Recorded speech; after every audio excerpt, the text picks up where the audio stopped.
오늘은 창세기 32장 13절에서 20절까지 말씀 같이 묵상하겠습니다. 32장 13절에서 20절까지 말씀입니다. 읽겠습니다. 야곱이 거기서 밤을 지내고 그 소유 중에서 형 에서를 위하여 예물을 택하니 암염소가 200이요 순염소가 20이요 암양이 200이요 순양이 20이요 전나는 낙타 30과 그 새끼요 암소가 40이요 황소가 10이요 암나귀가 20이요 그 새끼 나이가 10이라. 그것을 각각 때로 나누어 종들의 손에 맡기고 그의 종에게 이르되 나보다 앞서 건너가서 각 때로 거리를 두게 하라 하고 그가 또 앞선 자에게 명령하여 이르되 내 형 에서가 너를 만나 묻기를 내가 누구의 사람이며 어디로 가느냐 내 앞의 것은 누구의 것이냐 하거든 대답하기를 주의 종 야곱의 것이요 자기 주 에서에게로 보내는 예물이오며 야곱도 우리 뒤에 있나이다 하라 하고 그 둘째와 셋째와 각 때를 따라가는 자에게 명령하여 이르되 너희도 에서를 만나거든 곧 이같이 그에게 말하고 또 너희는 말하기를 주의 종 야곱이 우리 뒤에 있다 하라 하니 이는 야곱이 말하기를 내가 내 앞에 보내는 예물로 형의 감정을 푼 후에 대면하면 형이 혹시 나를 받아주리라 함이었더라. 아멘. 형제 사랑의 구체적 실천. 하나님의 말씀에 순종하여 조상의 땅으로 돌아온 야곱. 과거 장자의 복을 빼앗긴 에서가 야곱을 죽이려는 살해 의도를 품고 있음을 잘 알고 그의 마음을 달래기 위해서 사자를 먼저 보냈고 그의 마음을 점검해 보기를 원했지만 에서가 400명을 거느리고 야곱에 달려온다는 소식을 듣고 그는 심히 두려워하여 하나님 앞에 기도했습니다. 약속의 말씀을 의지하여 기도하고 하나님의 은혜로 에서의 마음을 감동시켜 달라고 기도했습니다. 기도를 마쳤지만 여전히 두려움을 떨쳐버리지 못하고 있는 상태였고 에서의 마음을 달래기 위해서 양떼와 소떼를 예물로 주기 위해서 세 때로 나누어 보내는 과정을 묵상하게 됩니다. 13절에서 20절까지의 말씀, 오늘 본문의 내용, 전체 내용을 보면 형 에서를 위해서 예물을 준비하는 야곱의 모습을 보게 되는데요. 형과의 그 불화를 해결하기 위해서 에서의 분노를 잠재우고 용서를 구하기 위해서 예물을 먼저 보냈습니다. 그 예물의 규모가 나와 있습니다. 소유 중에서 형 에서를 위하여 예물을 택했는데 암염소 200, 순염소 20, 또 암양과 순양, 전나는 낙타, 또 암소, 황소, 나귀도 역시 마찬가지죠. 그러니까 염소, 양, 낙타, 소, 나귀 등을 암수로 구분했어요. 특별히 선별해서 가장 좋은 곳으로 준비하여 예물을 보냈습니다. 어떻게 해서든지 자신의 과오를 씻고 형 에서와의 화목을 위해 최선을 다하는 야곱의 태도를 묵상하게 됩니다. 과거 야곱은 기회만 있으면 자신이 장자의 복을 받기 위해서 힘썼습니다. 쌍둥이로 태어나서 간발의 차이로 자신이 찾으러 나왔고 장세의 복을 자신이 받을 수 없음을 늘 한탄하면서 기회만 있으면 자신이 장자의 복을 받으려고 했던 야곱. 배고파하며 집에 돌아온 에서에게 팥죽 한 그릇으로 장자의 복을 빼앗으려고 하기도 했고요. 아버지를 속여서 장자의 복을 받기도 했습니다. 이로 인해서 에서와의 관계가 단절되어지고 에서의 분노를 사게 되었는데요. 그 결과 20년 하란 땅에서 연단의 과정을 거치게 되었고 지금 약속의 땅으로 돌아온 야곱. 비록 에서를 지금 두려워하고 있습니다. 하지만 야곱의 이러한 태도를 통해서 이제 언약의 복을 받았고 약속의 땅에서 복의 근원이 되기 위해 반드시 필요한 덕목이 형제를 사랑하는 것임을 묵상하게 됩니다. 하나님의 언약, 하나님을 직접 만났고 하나님으로부터 장자의 복을 받은 야곱입니다. 그 하란 땅에서 20년 동안 생활하면서 아내와 자식들을 얻게 되었고 또 소떼와 양떼도 크게 풍성하게 이루게 되었어요. 그곳에 안주할 수도 있었습니다. 하나님의 복을 받았으니까요.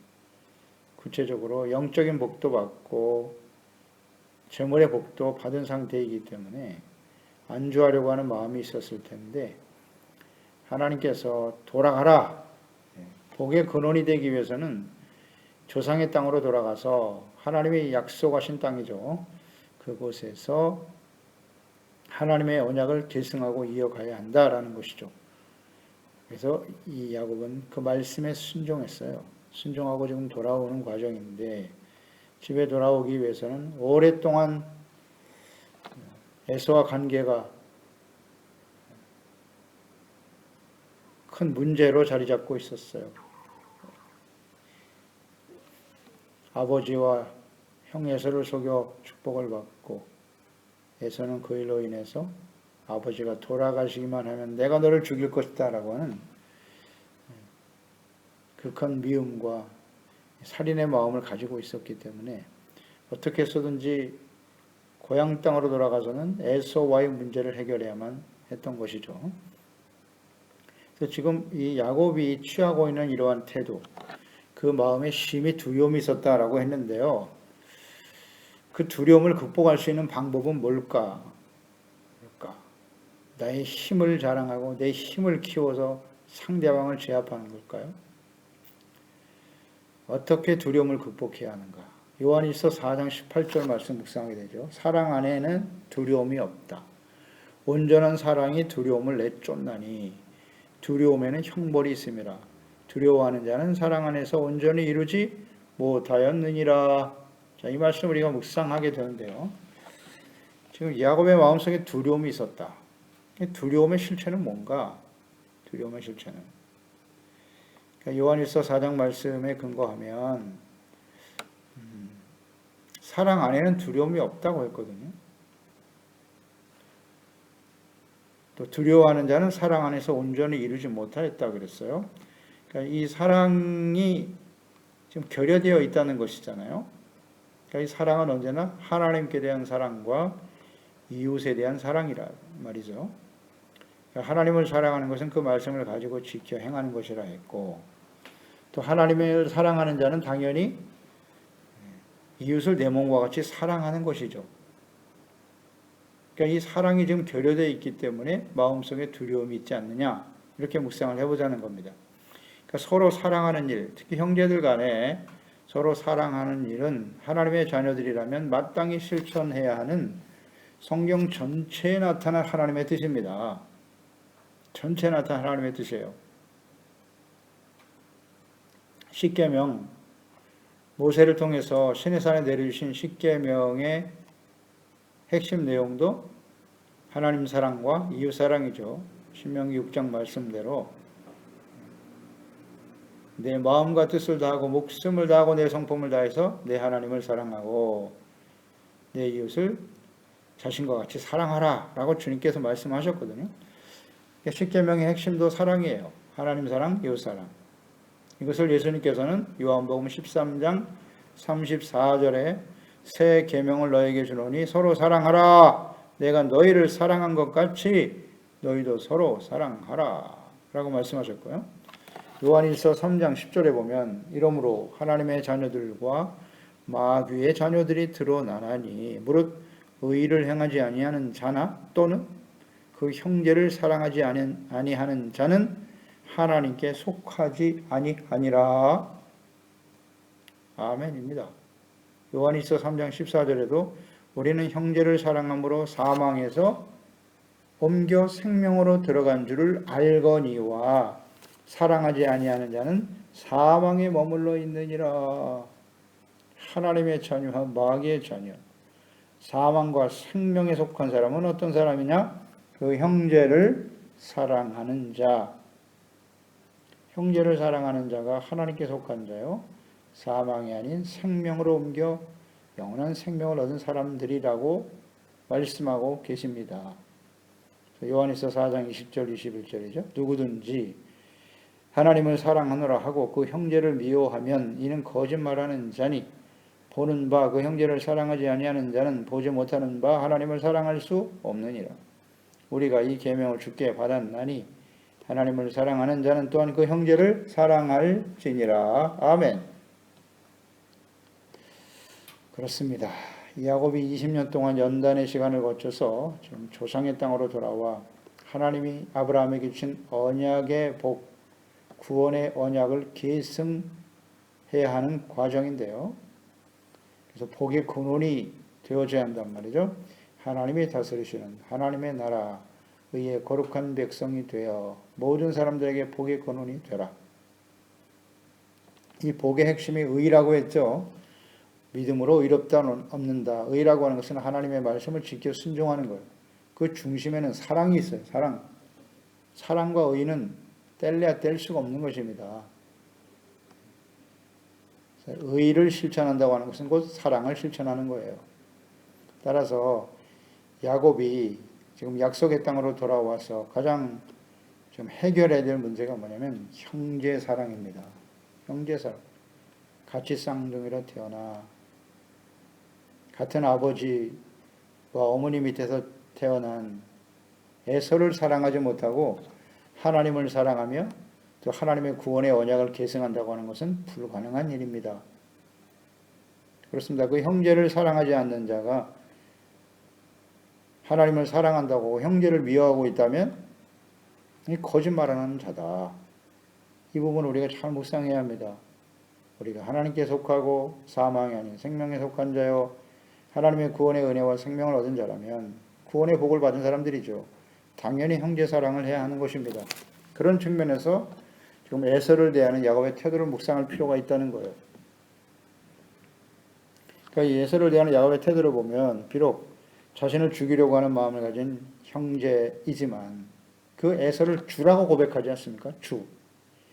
주라고 고백하면서 예물을 주면서까지도 지금 에서와 화해하려고 하는 겸손한 마음도 있고 진실한 마음으로 연단되어져 있다라고 묵상할 수 있어요. 하나님께서는 조상의 땅으로 돌아가라 라고 말씀하셨고 두려워하며 에서와 화해할 수 있도록 하나님께 기도했습니다. 기도했지만 그 기도에 대해서 하나님께서 구체적으로 어떻게 하라라고 말씀하지는 않으셨어요. 성경에 우리가 나와 있지는 않아요. 그러나 하나님의 뜻은 우리가 정확하게 이해하고 있죠. 그러니까 야곱은 자신의 하나님께로부터 장자의 복을 받은 것이 분명하죠. 직접 하나님을 만났습니다. 베델에서. 그 장자의 복이 야곱에게 임한 것이 하나님의 뜻임을 가르쳐 주셨습니다. 그래서 하나님의 말씀에 순종하여 20년 동안 이것이 하나님의 뜻이다 생각하고 오직 자신의 욕망을 위해서 야곱을 이용하려고 하는 억압하고 속이고 모든 것을 빼앗으려고 했던 라반으로부터의 연단의 세월을 이겨냈어요. 견뎠습니다. 인내하면서 하나님의 때를 기다리다가 이제 하나님의 때가 되어 그를 지금 고향의 땅, 약속의 땅, 조상의 땅으로 지금 인도하고 계시는 과정이죠. 그렇기 때문에 야곱의 입장에서는 정당성이 있잖아요. 장자의 복을 받은 것은 에서가 아니라 나였다. 그러므로 당당하게 에서를 맞이할 수도 있었습니다. 하나님께서 에서의 마음을 감동시켜 주실 것이다 라고 믿고 담대하게 맞이하거나 혹 에서가 대적하여 싸움을 걸어온다면 싸움이라도 불사하는 태도 취할 수 있었을 것입니다. 하지만 야곱은 자신의 정당성을 주장하며 교만하여 상대를 무시하고 싸움이나 갈등을 일으키기보다는 이렇게 자신을 낮추고 겸손하며 형제를 사랑하고 화목하기 위해서 최선을 다하고 있는 야곱이 아닌가? 이렇게 묵상합니다. 분명 야곱이 돌아올 때 하나님의 사자 마하나임이라고 불렀잖아요. 천사들이 자신을 호위하고 함께한다는 사실을 직접 눈을 열어 보게 하셨어요. 천사들을 만났습니다. 사자들을 만났어요. 하나님의 군대라 마하나임. 그러므로 이 하나님의 군대를 믿고 의지하면서 자신을 대적하는 에서를 그냥 대적하면서 싸워 이길 수도 있었단 말이죠. 400명을 거느리고 달려온다. 그러나 나는 하나님의 사자, 하나님의 군대가 나와 함께한다. 이런 믿음을 가지고 나가서 싸울 수도 있었다는 것이죠. 그런데 야곱은 어떻게 해서든지 에서의 마음을 풀어주기 위해서 최선을 다하고 있지는 않는가? 이렇게 우리는 묵상이 되는 겁니다. 우리가 예수 믿고 구원받은 그리스도인들도 종종 가족들 간에 혹은 교회 안에서 성도들 간에 이웃들 간에 우리가 서로 사랑하라 라는 말씀을 알아요. 또 로마서 12장에도 모든 사람과 할 수 있거든 모든 사람과 더불어 화평하라 라는 말씀도 알고 있어요. 히브리서 2장 12장 14절에 모든 사람과 더불어 화평함과 거룩함을 따르라. 이것이 없이는 아무도 주를 보지 못하리라. 이 말씀 또한 알고 있습니다. 이것이 주님의 명령이고 하나님의 뜻을 알면서도 자신의 생각과 행동이 하나님의 뜻이다. 그리고 정당하다고 생각하면서 서로 주장하는 거죠. 서로 정당하다고 주장하면서 서로 자신의 뜻이 관철되도록 상대를 원수로 대하며 끊임없이 싸움을 계속하고 있지는 않습니까? 이런 일들을 우리는 종종 우리의 삶에서 발견할 수 있지 않아요? 서로 하나님의 이름을, 하나님의 말씀을 들먹이면서 이게 하나님의 뜻이 맞아. 그러니 이 정당성을 근거로 해서 이를 따르지 않는 당신은 하나님의 뜻이 아니니 대적으로 여긴단 말이에요. 그리고 이 싸움을 계속해요. 가족들 간에, 성도들 안에 교회와 교회가 지금도 싸우고 있지 않나요?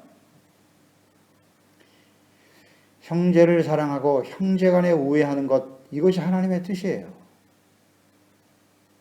지금 그런 생각이라면 야곱은 이렇게 무슨 예물을 드리고 이럴 필요 없어요. 그냥 싸우면 되잖아요. 야곱이 하나님의 장자의 복을 받은 것은 분명하고 하나님이 말씀하여 지금 약속의 땅으로 돌아오고 있는데 그것을 가로막는단 말이야?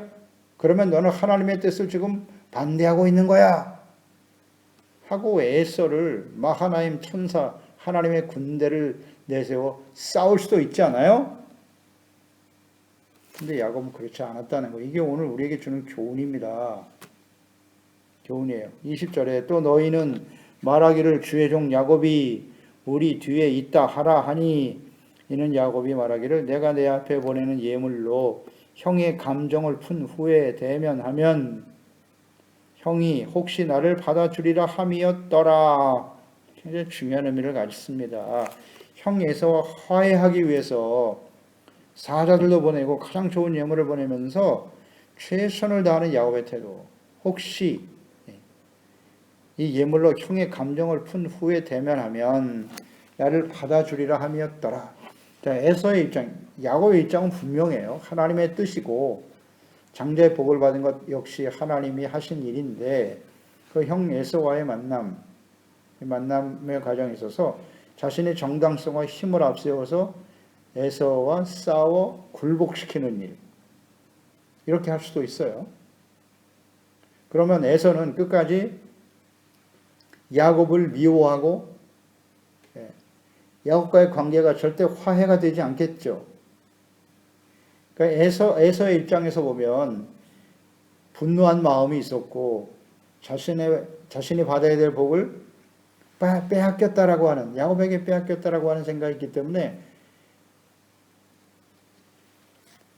어떻게 해서든지 이 야곱을 해하려고 하는 그런 생각이 있었을 것이란 말이죠. 그래서 만약에 그러한 자세로 서로 부딪혀 싸움을 일으켰다? 그러면 에서는 이제 더 이상 돌이킬 수 없는 상황이 되는 거예요. 하나님을 대적하는 사람이 되고 말았으니까요. 그래서 이 20절 말씀 굉장히 중요해요. 감정의 그 형에서의 감정을 푼 후에 대면한다. 그러니까 서로 싸움으로 만나거나 혹은 마음을 열고 서로를 용납하고 화해하고 하나 되게 하는 일, 이것이 또 하나님의 뜻이 아닐까요?